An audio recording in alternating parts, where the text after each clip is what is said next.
بسم اللہ الرحمن الرحیم۔ الصلاۃ والسلام علیکہ یا سیدی یا رسول اللہ وعلی آلکہ و صحابکہ یا سیدی یا خاتم النبیین۔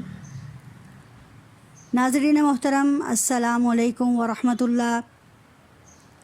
21 رمضان المبارک 40 ہجری حضرت علی رضی اللہ تعالیٰ عنہ کی شہادت کا جان گداز واقعہ پیش آیا۔ حضرت علی رضی اللہ تعالیٰ عنہ کی شخصیت کسی تعارف کی محتاج نہیں۔ یقیناً بادشاہ کون و مکان حضرت محمد صلی اللہ علیہ وآلہ وسلم کے داماد خاص خاتون جنت حضرت بی بی فاطمہ رضی اللہ تعالیٰ عنہ کے شوہر نامدار اور جنت کے نوجوانوں کے سردار امام حسنین کریمین کے والد بزرگوار، جنہوں نے 21 ذو الحج دوشنبہ منگل کے دن مسجد نبوی میں خلافت مسند پر جلوہ افروز ہوئے۔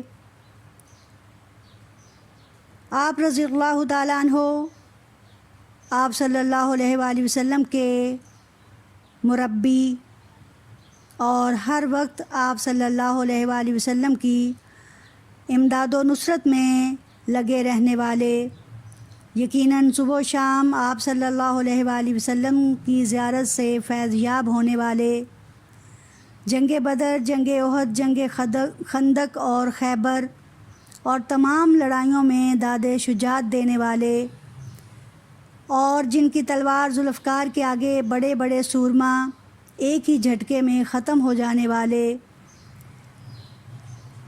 4 برس 8 ماہ 9 دن تک مسند خلافت کو سرفراز فرمانے والے، 17 رمضان المبارک یا 19 رمضان المبارک 40 ہجری کو عبد الرحمن ابن ملجم مردود کے ہاتھوں شہید ہوئے۔ آپ رضی اللہ تعالیٰ عنہ کی شہادت کے محرکات میں سے اہم واقعہ معرکہ نہروان تھا، جس میں خارجیوں کے خلاف آپ رضی اللہ تعالیٰ عنہ نے صف آرائی کی تو خارجی کٹ کٹ کر گرتے اور مرتے رہے۔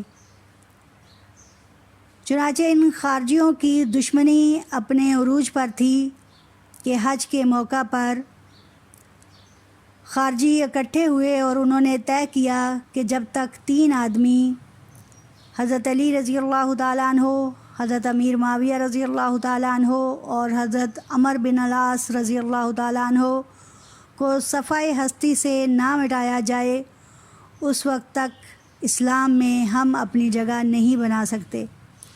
چنانچہ 3 آدمی ان تینوں کو قتل کرنے کے لیے تیار کیے گئے۔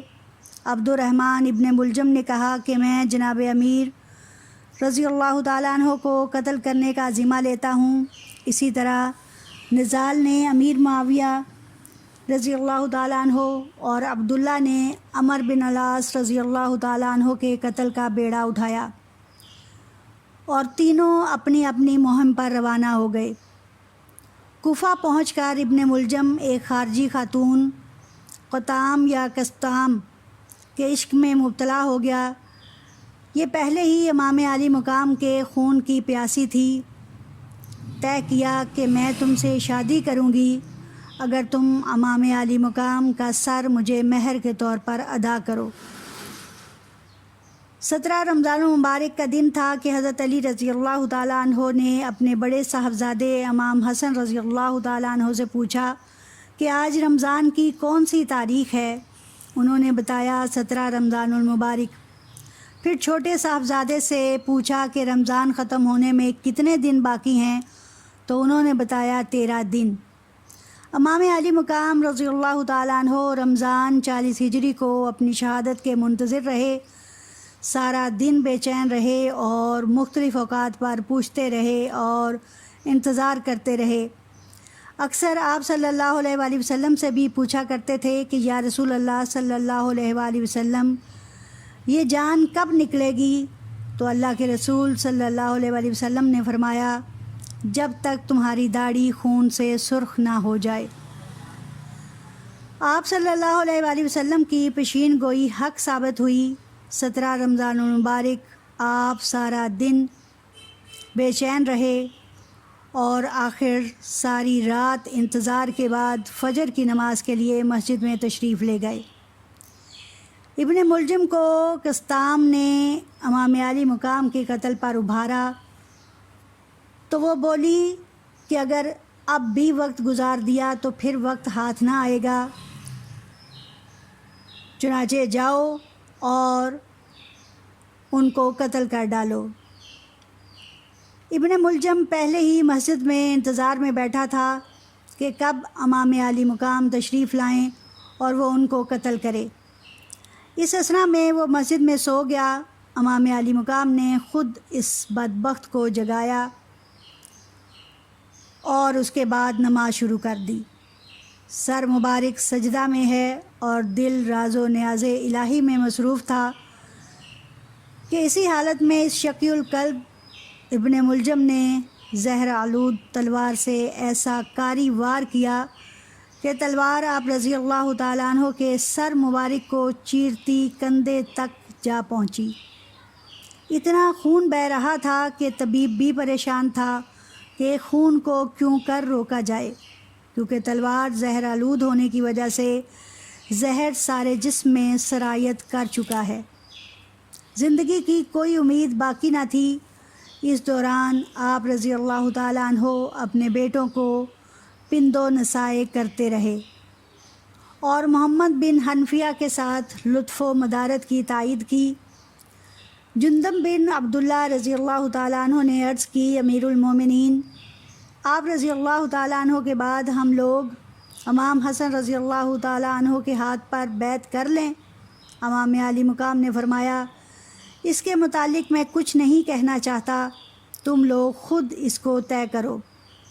قاتل کے متعلق یہ فرمایا کہ معمولی قصاص لینا، ظلم نہ کیا جائے۔ 20 رمضان اور کچھ روایات کے مطابق 21 رمضان المبارک کو رشد و ہدایت کا یہ سرچشمہ ہمیشہ کے لیے اپنے اللہ سے جا ملا۔ حضرت امام حسن رضی اللہ تعالیٰ عنہ نے خود اپنے ہاتھ سے تجہیز و تکفین کی۔ نماز جنازہ میں 4 تکبیروں کی بجائے 5 تکبیریں کہیں اور عزا نامی کوفہ کے ایک قبرستان میں سپرد خاک کر دیا گیا۔ انا للہ و انا الیہ راجعون۔ اللہ